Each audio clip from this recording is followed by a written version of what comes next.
우리 하나님 말씀은 로마서 1장 1절부터 17절까지 말씀입니다. 신약 성경 239페이지 로마서 1장 1절부터 17절입니다. 저와 여러분이 한 말씀씩 교독해서 읽겠습니다. 1절, 예수 그리스도의 종 바울은 사도로 부르심을 받아 하나님의 복음을 위하여 택정함을 입었으니 이 복음은 하나님이 선지자들을 통하여 그의 아들에 관하여 성경에 미리 약속하신 것이라. 그의 아들에 관하여 말하면 육신으로는 다윗의 혈통에서 나셨고 성결의 영으로는 죽은 자들 가운데서 부활하사 능력으로 하나님의 아들로 선포되셨으니 곧 우리 주 예수 그리스도시니라.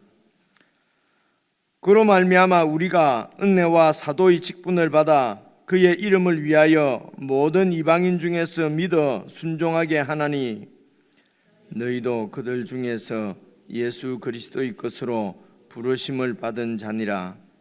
로마에서 하나님의 사랑하심을 받고 성도로 부르심을 받은 모든 자에게 하나님 우리 아버지와 주 예수 그리스도로부터 은혜와 평강이 있기를 원하노라.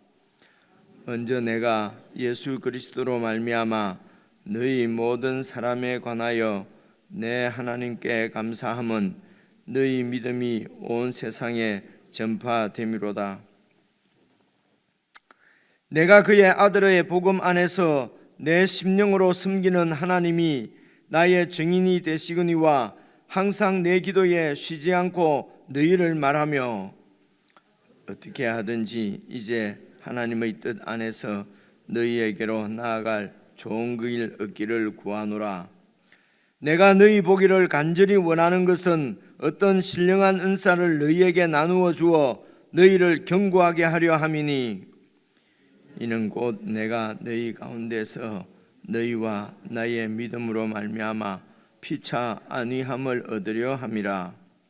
형제들아, 내가 여러 번 너희에게 가고자 한 것을 너희가 모르기를 원하지 아니하노니 이는 너희 중에서도 다른 이방인 중에서와 같이 열매를 맺게 하려 함이로되 지금까지 길이 막혔도다. 헬라인이나 야만인이나 지혜 있는 자나 어리석은 자에게 다 내가 빚진 자라. 그러므로 나는 할 수 있는 대로 로마에 있는 너희에게도 복음 전하기를 원하노라. 내가 복음을 부끄러워하지 아니하노니 이 복음은 모든 믿는 자에게 구원을 주시는 하나님의 능력이 됨이라. 먼저는 유대인에게요 그리고 헬라인에게로다. 17절 같이 읽겠습니다.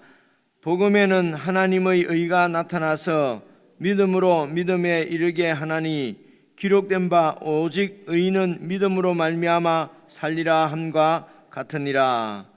아멘. 오늘부터 로마서 말씀을 묵상하게 되는데요. 우리에게 상당히 익숙한 성경이고 그리고 또 잘 아는 말씀이라고 생각이 됩니다.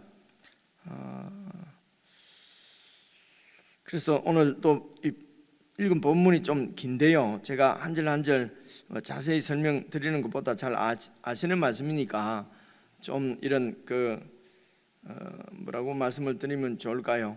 좀 배경을 좀 중심으로 했어요. 어떤 그 개념이라고 그럴까요? 이제 좀 이런 부분들을 중심으로 해서 조금 설명을 드리고 그리고 개인적으로 묵상을 하도록 하겠습니다. 우선 우리가 복음이라는 말씀을 많이 듣지 않습니까? 그래서 복음이 무엇인지 우선 그것부터 보십시오. 생각을 하면서 1절을 보시면요, 예수 그리스도의 종 바울은 사도로 부르심을 받아 하나님의 복음을 위하여 택정함을 입었다. 그래서 이제 하나님의 복음을 위해서 택정함을 입었다고 말씀하고요. 그리고 2절 보시면 이 복음이 무언가 하는 것이 이제 설명을 하고 있습니다. 이 복음은 하나님이 선지자들을 통해서 그 아들에 관하여 성경에 미리 약속하신 것입니다. 그 아들에 관해서 미리 약속하신 것, 누구를 통해서요? 선지자들을 통해서. 그래서 여기 지금 이때는 성경은 구약 성경입니다. 그렇죠. 지금 우리가 생각하는 구약 성경이지요. 이때가 AD 이 로마서가 써 있을 때가 50한 6, 7년, 7, 8년 정도로 그렇게 생각이 되거든요. 그래 이때는 여러분 로마 지금 로마에 보내는 이제 편지인데요. 이때 그 로마를 통치하는 왕은 네로였습니다. 이제 네로가 통치하는, 역사적으로는 네로가 통치하는 그때인데, 근데 이 말씀을 하니까 좀 나오는데, 이 로마는 로마 제국의 수도거든요. 그렇죠? 로마 제국은 거의 세계입니다. 그 당시 전 세계가 로마 제국이고, 그 로마 제국의 수도가 로마인데, 그때 로마의 인구가 한 40만 정도 된다고 합니다. 그러니까 상당히 많지요. 지금도 지금 시대로 생각을 하면은, 그죠? 그 로마의 그 수도인 로마의 인구가 한 40만 정도 되는데, 한 30% 내지 40% 정도가 노예였다고 그러네요. 그러니까 인구의 거의 뭐 3분의 1이 노예들이고, 그리고 그 노예들의 주인들이 또 있죠. 그 이제 로마 사회의 귀족들이지요. 이제 이렇게 로마가 이제 로마 제국 전체를 통치하고 있었고요. 그리고 이제 이 로마가 그 아우구스토 황제 그러니까 로마가 이제 무슨 원로원 이런 식으로 쭉 이렇게 지내오다가 이 아우구스토 때 와서 이제 여러분 줄리어스 시저 하는 이런 사람 있지 않습니까? 로마의 이제 황제로 제국으로 황제가 되는 사람이 이제 이런 이 아우구스토 황제 때인데요. 그러니까 이제 그때부터 이제 쭉 와서 이제 지금 네로고요. 그 네로 다음에 이제 여러분 우리가 앞에 어떤 성경입니까? 어떤 말씀할 때 이런 말씀 드린 것 같은데요.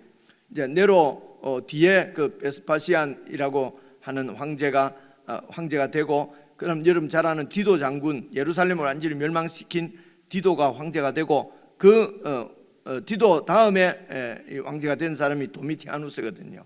그래 이때가 이제 한 90년, 이때 이 도미티아누스 때는 완전히 이 황제가 신이었습니다. 그래서 이제 말씀을 드리려고 하는 것은, 이 세상의 평화는 로마가 이 세상의 평화를 가져다 준다는 것이에요. 그러니까 로마 제국이 바로 복음이었어요. 그래서 로마 제국의 황제가 바로 이 세상의 평화와 어떤 그런 평화를 가져다 주는 황제, 왕이라는 것입니다. 그래서 로마가 가져다 주는, 이 황제가 가져다 주는 로마의 평화, 이것이 바로 그 당시 복음이었어요. 로마 제국이 바로 복음인 거죠. 그래서 이제 이 아우구스토 때부터 시작돼 가지고 이 황제를 신으로 숭배하는 그런 사상들이 쭉 이렇게 꽃을 피우다가 쭉 와서 네로 때에 이제 이런 사상들이 좀 더 심해지고 황제를 숭배하는 말입니다. 그렇게 해야 이 제국이 통치가 되거든요. 그리고 도미티아누스 황제 와서는 완전히 이제 황제가 신이 됩니다. 그리고 이 신이 바로 하나님의 신의 아들로서 이 세상에 이런 평화를 가져다 주는, 이게 이제 로마나 팍스 로마나 뭐 이렇게 얘기하는 로마의 평화입니다. 로마의 이것이 바로 복음이었어요. 그러니까 로마 제국이 복음이라는 것입니다. 여기에 하나님께서 여러분 잘 생각을 해보시면요, 다니엘서 있지 않습니까? 다니엘 시대 때의 그 제국은 이제 바벨론 제국이었거든요. 그죠? 바벨론 제국에 그때 이 로마 제국의 아우구스토 정도로 이런 영웅이 바로 바벨론의 느부갓네살 왕이란 말입니다.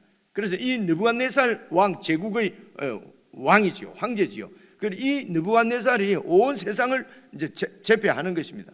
제패하는데 꿈을 꿨는데 그 꿈이 너무 상그라운 거예요. 그렇죠? 그렇게 해서 이제 이 꿈을 맞춰라. 그냥 꿈 얘기를 하고 이 박수 무당들이 알아맞추면은 이들이 거짓말할 수 있을 수도 있으니까 내가 무슨 꿈을 꾸었는지도 말하고 그리고 해석까지 해몽까지 해라. 그래 이제 다니엘이 그걸 해몽을 하지 않습니까? 그래서 꿈이 이제 이렇게 큰 신상을 보았는데, 그러니까 머리, 그리고 바벨론 제국이죠. 그리고 메대 제국, 그리고 뭐 이렇게 바사 제국이죠. 그러니까 바사, 그리고 이제 헬라 제국, 그리고 로마 제국이 발가락. 이런 제국, 세상 나라는 계속해서 이렇게 세워져 가겠지만 망하고 세워지고 망하고 세워지고, 때가 되면은 하나님께서 이제 그 왕을 보내셔서 메시아를 보내서 이 모든 세상 나라를 다 무너뜨리고, 그리고 하나님의 영원한 하나님의 나라를 세우실 것이다. 세상 나라를 다 이기고 영원한 하나님 나라를 세우는 태산에서 떠인 돌이 날아와서 신상을 깨뜨리는 그 떠인 돌 말입니다. 그죠? 그래 이 떠인 돌이 온 세상에 그 돌 무더기를 만드는 거예요. 이게 바로 하나님 나라입니다. 이것이 이제 2장에 나오는 얘기인데요. 다니엘서요. 7장에 가면은 하나님이 이제 환상을 다니엘이 보는데 이렇게 보좌에 하나님이 앉아 계시고 어떤 인자 같은 이가 하나님 앞에 와서 왕권을 받았어. 그래서 이 나라를 세우는데 이 나라는 국권이 다른 나라에도 넘어가지 않고 영원한 나라를 이 인자 같은 이가 세워진다는 것입니다. 그래서 이 인자 같은 이가 바로 예수 그리스도십니다. 그래서 예수님은 당신 자신을 인자라고 말씀하시고 이 땅에 로마 제국이 통치하는, 처음에는 헬라 그때 로마 제국이 통치하는 그런 그 시대 때에 여러분 팔레스틴 변방에서 태어나신 것입니다. 그 왕으로 태어나신 것이죠.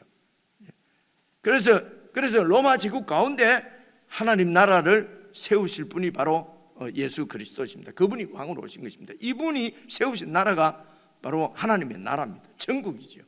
그래서 이 천국은 로마 제국 가운데서 이렇게 시작되었단 말입니다. 그래서 로마 제국의 황제는 자기가 복음이라고 얘기하는 거예요.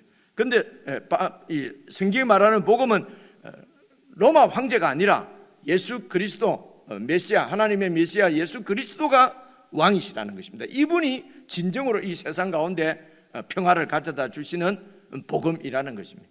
그래서 이 세상에 제국 안에서 살면서 이 제국을 복음으로 받을 것이냐, 아니면 예수님의 나라를 복음으로 받을 것이냐, 제국의 황제인 로마의 황제를 복음의 왕으로 믿고 순종하고 따를 것이냐, 하나님 나라 천국의 이 왕이신 예수 그리스도를 믿고 순종하고 따를 것인가 하는 싸움이 바로 이 신앙입니다. 그러니까 때가 되어 하나님이 메시아를 보내셨다고 그랬거든요. 그래 그 때가 지금 바로 여러분 이 로마 제국 때, 그때에 예수님께서 왕으로 오신 것입니다. 그래서 여러분 2절을 다시 보시면요, 이 복음은 하나님이 선지자들을 통해서, 이게 구약 성경에 있는, 그러니까 지금 말하는 우리 신약 성경이 아니고요, 구약 성경에 다니엘서도 이렇게 그의 아들에 관해서 이미 성경에 미리 약속하신 것입니다. 그죠? 그 약속한 것이 무엇입니까? 때가 되면은 왕으로 이 세상에 하나님께서 보내셔서 영원한 하나님 나라를 시작하신다는 것입니다. 세우신다는 것. 이게 복음이라는 것입니다. 그래 그 나라가 바로 세상 제국들을 다 무너뜨리고 이기고 영원히 세워질 것이라는 것입니다. 세상 나라는 계속 멸망합니다. 망하고 또 세워지고 망하고 또 세워지고, 그리고 결국은 완전히 멸망하는 것이죠. 그래서 그의 아들에 관하여 성경에 미리 약속하신 것이다. 그래서 복음은 한마디로 그의 아들입니다. 하나님의 아들, 그렇죠? 그 아들에 관해서 성경에 미리 약속하신 것이 복음이란 말입니다. 그래서 구약 성경 전체가 복음이라고 할 수 있습니다. 그의 아들에 관한 하나님의 아들에 관한 것이기 때문에, 하나님께서 미리 약속하신 것이기 때문에, 그죠? 그 약속한 내용이 바로 구약 성경이지 않습니까? 3절입니다. 그의 아들에 관하여 말하면, 그 아들은 누구냐 말하면 육신으로는 바로 다윗 제국의 혈통에서 나셨고, 이 다윗 제국이 바로 하나님께서 아브라함에게 약속하신 하나님의 나라였어요. 그 나라가 구체적으로 드러난 것이 다윗 제국이었어요. 그렇죠? 그래서 여러분 다윗 제국의 다윗 왕국의 제국이 아니라 다윗 왕국입니다. 실수입니다. 제국하고 왕국, 이 다윗 왕국하고는 달라요. 제국은 힘이 왕입니다. 그렇죠? 여러 번 말씀드렸지 않습니까? 그렇죠? 그래서 힘으로 온 세상을 다 굴복시키는 이제 그 제국입니다. 땅을 막 넓히는 것이죠. 이 다윗 왕국은 하나님께서 약속하신 다니엘서에서 보듯이 우리가 봤듯이 하나님의 이 세상 제국을 멸망시킬 하나님의 나라가 바로 나라를 이제 약속하시고 그 나라가 이제 이 세상에 보이도록 이제 부분적으로 성취된 것이요. 이 하나님의 약속이 아브라함에게 하신 약속이 부분적으로 성취된 것이 다윗 왕국입니다. 그래서 다윗에게 여러분 그 사무엘하 7장 16절 보면은 나단 선지자를 보내서 다윗에게 하나님께서 약속을 하시지 않습니까? 네 왕위가, 네 왕권이 영원할 것이다. 이게 다윗에게 주신 하나님의 약속이거든요. 그런데 다윗 왕국은 요즘 우리가 에스겔서를 통해서 이제 묵상하고 있는 대로 이 다윗 왕국은 BC 586년에 멸망해 버립니다. 그러면 하나님께서 다윗에게 주신 네 왕위가 영원하리라고 하는 하나님의 약속은 어떻게 되는 것입니까? 이 다윗 왕국이 멸망했기 때문에 하나님이 이 약속을 지킬 수가 없습니다. 그런데 하나님은 다윗의 후손으로 예수님을 다윗의 후손이란 말은 왕이라는 말이에요. 그래서 자기 아들을 메시아로 보내셔서 다윗 왕국을 다시 세우십니다. 그렇게 해서 영원한 다윗 왕국을 세우심으로 당신의 약속을 지키신 것입니다. 그래서 하나님은 당신의 약속을 어떤 경우에도 하나님 나라가 이스라엘이 멸망해도 하나님의 약속은 하나님께서 지키십니다. 이것을 하나님의 신실하심 이렇게 표현합니다. 하나님은 신실하시기 때문에 그래서 하나님이 그 약속을 이루신 것이 바로 예수님을 복음으로 보내셔서 예수님을 통해서 나라를 세우신 것입니다. 이게 영원한 복음입니다. 로마 제국의 복음은 또 한 시대로서 끝나버리는 것입니다. 그렇죠? 그렇지 않습니까? 그래서 제국은 결국 더 큰 힘에 의해서 멸망합니다. 그런데 예수님이 세우신 이 하나님의 나라는 영원합니다. 그래 이 나라는 예수님께서 바로 이 나라를 세우셨다라고 하는 것을 복음이라고 그래요. 그렇죠? 로마 시대 때는 로마 황제가 로마 제국이 복음이다. 그것이 진정한 복음이 아니고 예수님이고 예수님의 나라가 영원한 복음이다. 왜냐하면 이 복음은 하나님께서 그 기원이 하나님께로부터 왔기 때문에 그렇습니다. 이것은 하나님의 약속이고 하나님의 계획이었어요. 그래서 영원한 것입니다. 그게 바로 우리가 얘기하는 예수 그리스도의 복음입니다. 한마디로 말하면 우리가 복음 하는데 복음은 예수님이십니다. 그럼 누가 물으면 복음이 뭐냐? 예수님. 그게 무슨 뜻인데? 그럼 잘 몰라요. 예수님이 세우신 예수님의 나라, 하나님 나라가 천국이 바로 복음입니다. 그렇죠? 이 복음이 그래서 예수님이 하나님 나라를 세우셨는데 그게 우리하고 무슨 관계가 있습니까? 우리가 부르심, 택정함을 입고 부르심을 받아서 그 나라의 백성이 되었다고 하는 것이 이제 우리에게 그 복음이 우리에게 적용이 된 것이요. 그렇죠? 우리가 그 복음을 받아들여서 그렇죠? 그리고 우리가 그 나라 백성이 되었으니까 나에게도 복음이라는 것입니다. 그래서 그 나라를 받지 않으면은 예수님의 나라는 나하고는 아무리 상관이 없는 그 복음이 나하고는 관계가 없지요. 그렇죠? 그래서 예수님을 믿어 순종케 하려고 그렇죠? 예수님을 왕으로 받아들이고 그 왕의 통치에 순종하게 하려고 나를 사도로 불렀다 하는 말이 나옵니다. 봐보십시오. 그래서 3절입니다. 그의 아들에 관하여 말하면 육신으로는 다윗의 혈통에서 나셨고 왕으로 오셨다는 것입니다. 그런데 성결의 영이 성령님입니다. 성령님으로는 죽은 자들 가운데서 부활하사 능력으로 하나님의 아들로 선포되셨으니 곧 우리 주 예수 그리스도시라. 그래서 예수 그리스도가 바로 복음입니다. 이 복음의 주체입니다. 다윗의 혈통으로 오셔서 죽으셨는데 다시 부활하실 때는 성령의 능력으로 부활하셨는데 여러분 아시는 대로 또 우리와 똑같은 아담의 후손인 우리 이런 몸으로 부활하신 것이 아니라 영원한 몸으로 부활하셔서 이때까지는 하나님의 아들이 아니었는데 이제 하나님의 아들로 됐다는 것이 아니고 이 세상이 다 하나님의 아들로 믿지 않을 수 없도록, 그죠? 온 세상에 하나님의 아들로 인정되고 공포되었다는 것입니다. 무엇을 통해서요? 부활하심을 통해서요.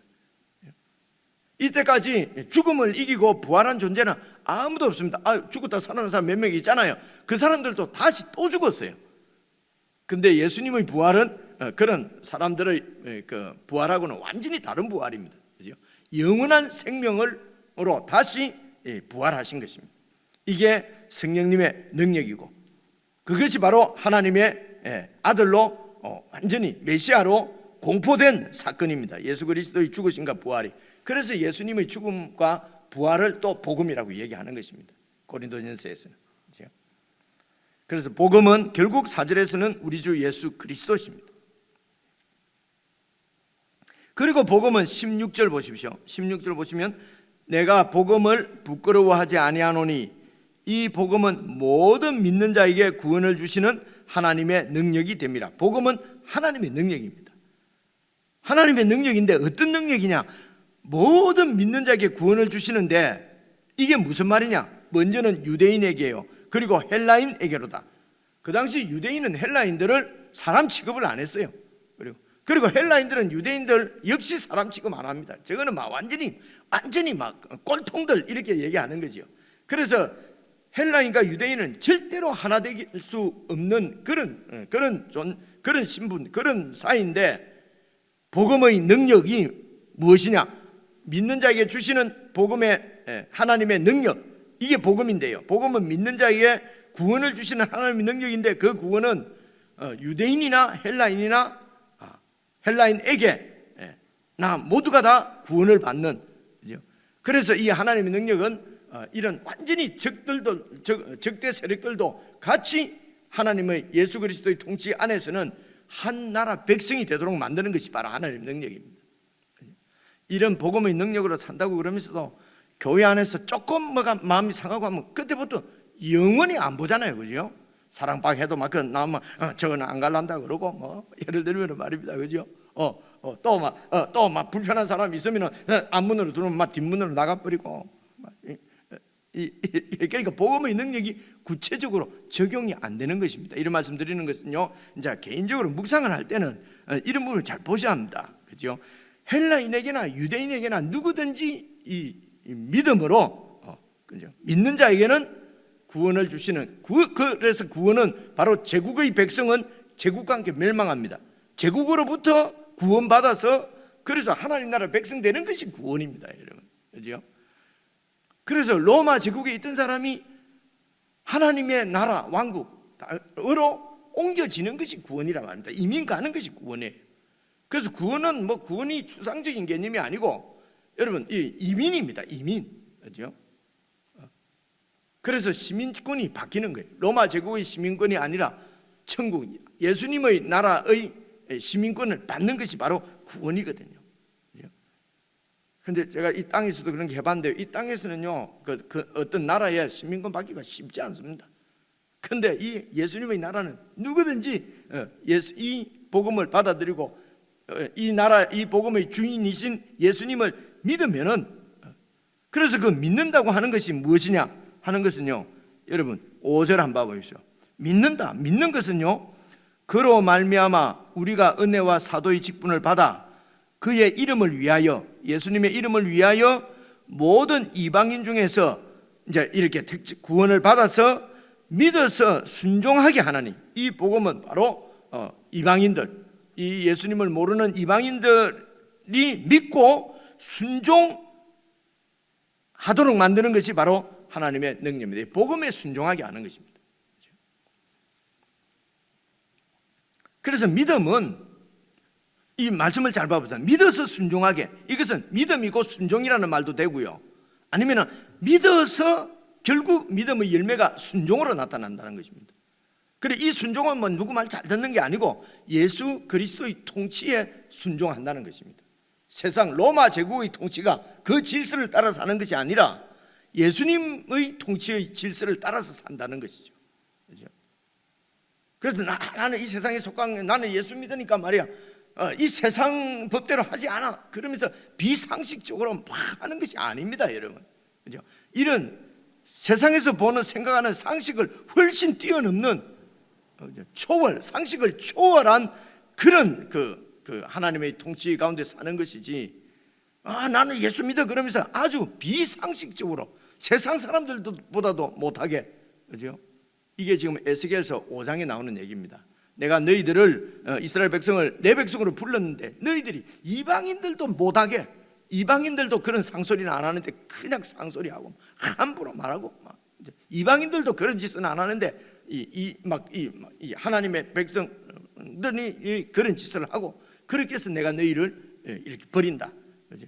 나는 세상 법에 속한 사람이 아니야. 나는 하나님의 통치를 받는 사람이야. 하나님의 통치를 받는 것은 세상 상식보다는 훨씬 뛰어난 그런 하나님의 통치 가운데 사는 걸 말하는 것이지 비상식적이 아니다. 여러분, 이런 부분도 잘 생각하셔야 됩니다. 이게 복음의 능력입니다. 하나님 능력이거든요. 그래서 이방인들 중에 믿는 자에게 순종하는 하게까지 만드는, 이게 바로 복음의 능력이란 말입니다. 그래서 이 복음은 모든 믿는 자에게 구원을 주시는 하나님의 능력인데, 헬라인이나 유대인이나 관계없다, 그죠? 그래서 17절 복음에는 하나님의 의가 나타나서, 하나님의 이 신실하심, 의라고 하는 것이 이게 하나님께서 신실하셔서 이루는 열매가 약속을 꼭 지키셔서 만들어 놓은 하나님 나라의 질서지요. 그래서 이 하나님의 의가, 이때 의는 영어로 하면은 righteousness거든요, 그죠? 이게 의라는 말은 의로움을 얘기합니다. 그래서 우리가 로마 제국에서 말하는 의롭다 하는 것이 아니고 하나님과의 관계에서 의로운 것입니다. 그래서 하나님의 의는 이 세상 나라에는 완전히 반역자가 될 수 있어요. 불의가 될 수가 있어요. 그죠? 그래서 하나님의 의가 복음에 나타났다. 그래서 이 하나님의 신실하심에 의하여 하나님의 의로우심이 나타났는데, 이것이 바로 하나님의 뜻입니다. 뜻도 우리가 한자말로는 의지 않습니까? 그죠? 그래서 우리가 하나님의 의라면 이 하나님의 뜻이라고도 생각되는데요. 그래서 단어는 이런 righteousness, 그런 의로움인데, 옳음인데, 사실은 이 옳음은 바로 하나님의 뜻입니다. 같이 이해를 하셔도 한국말로는 괜찮을 것 같아요. 그래서 이 복음에 하나님의 그 신실하심이 나타나서, 하나님의 약속을 꼭 지키시는 하나님의 신실하심이 나타나서 믿음으로 믿음에 이르게 하나니, 이 말씀도 참 어려운데요. 그래서 이런 잘 믿어서 결국은 더 큰 믿음이 된다는 뜻일 수도 있고요. 아니면은 오직 믿음으로, 이런 뜻을 믿음으로 믿음에 이르게 한다, 이렇게 표현했을 수도 있습니다. 그래서 이 하나님 나라는 오직 믿는 것입니다. 그 왕이신 예수님을, 복음을 신실하게 믿는 것이요. 로마 제국에 있는 백성들이 로마의 황제를 믿는 것, 신뢰하는 것, 그죠? 근데 그 로마 황제는 백성들에게 그 백성들의 신뢰를 이렇게 받을 만한 그런 존재가 아니에요. 그죠? 이게 가짜 복음이란 말입니다. 이런 세상 가운데서 하나님의 아들을 메시아로 보내서 이렇게 나라를 세우신 것입니다. 이것이 예수 그리스도의 복음입니다. 그래서 17절입니다. 복음에는 하나님의 의가 나타나서 믿음으로 믿음에 이르게 하나니, 기록된 바 오직 의인은 믿음으로 말미암아 살리라 한 것. 이 의인은 믿음으로 말미암아 살리라 하는 것이 하박국에 있는 말씀이거든요. 이것도 구약 성경이잖아요. 하박국에 있는 말씀도 이런 말씀입니다. 세상이 왜 이렇습니까? 하박국이 하나님한테 따지는 거거든요. 도대체 세상이 왜 이렇습니까? 이런 세상 가운데서, 불의한 세상에서 나 혼자 의롭게 산다고 해서 무슨 세상이 변화되는 것도 아니고, 도대체 하나님이 계십니까? 안 계십니까? 왜 불의한 자들을 이렇게 살려두십니까? 왜 하나님의 나라 백성인 이스라엘이 이방 민족에게 이렇게 압제를 당합니까? 그래서 하나님이 어떻게 대답하시는지 보리라. 여러분 요나서도 마찬가지고요, 그죠? 여기 이 하박국도 마찬가지입니다. 그때 하나님께서 대답하시기를 의인은 믿음으로 말미암아 살리라. 이게 하나님의 대답이었어요. 세상은 아무리 그러더라고 세상이 우리 믿음을 흔들고 이렇게 살아서 무슨 소용이 있나 이런 마음이 들도록 만들어도 그런 세상 가운데서도 답은 오직 의인은 하나님을 믿는 믿음으로 이 천국을 그냥 믿음으로 살아가는 것이다, 이런 뜻입니다. 그래서 저 사람이 저러는데 뭐 나 혼자 이래갑대, 이거는 믿음이 아니죠, 그죠? 의인은 믿음으로 말미암아 산다고 하는 말은 온 세상이 다 예수님을 배반하고 그 나라를 반역하고 자기 편한 대로 살아도, 그래서 나는 쫄딱 망하고 목숨의 위협을 느끼더라도 의인은 믿음으로 말미암아 살리라. 그래서 예수님께서 말씀하시기를 내가 다시 오실 때에 믿는 자를 보겠느냐, 이렇게 말씀하시는 것입니다. 그래서 세상 핑계 대거나 뭐 다른 사람 핑계 대거나 상황을 핑계 대거나 이래서 나는 믿을 수가 없었다, 이래서 나는 죄를 범죄할 수밖에 없다, 이런 것이 핑계가 안 된다는 것입니다. 오직 의인은 믿음으로 말미암아 사는 것입니다. 뜻들을 잘 생각해 보시면은 근데 이런 오직 믿음으로 그냥 내 욕심이 이루어진다, 이런 뜻이 아니거든요. 모든 걸 다 빼앗겨도 그죠?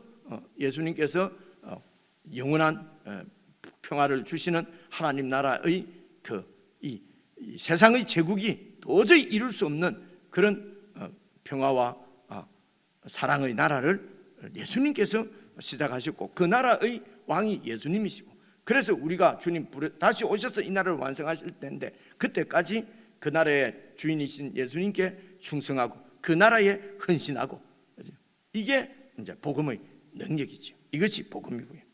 그래서 이 복음을 위해서 이제 8절부터 보시면은 내가 너희들에게 가서 이 복음이 무엇인지를 좀 더 가르쳐서 무슨 은사들을 나누어 주어서 다른 이방인들 중에서도 지금 복음의 능력이 나타나는 것처럼 로마에서 믿는 너희들도 이 복음이 더욱 이렇게 능력으로 나타나기를 위해서 내가 너희들에게 가려고 하는 것이다. 이게 이제 8절부터 나타나는 그 바울의 기도였습니다.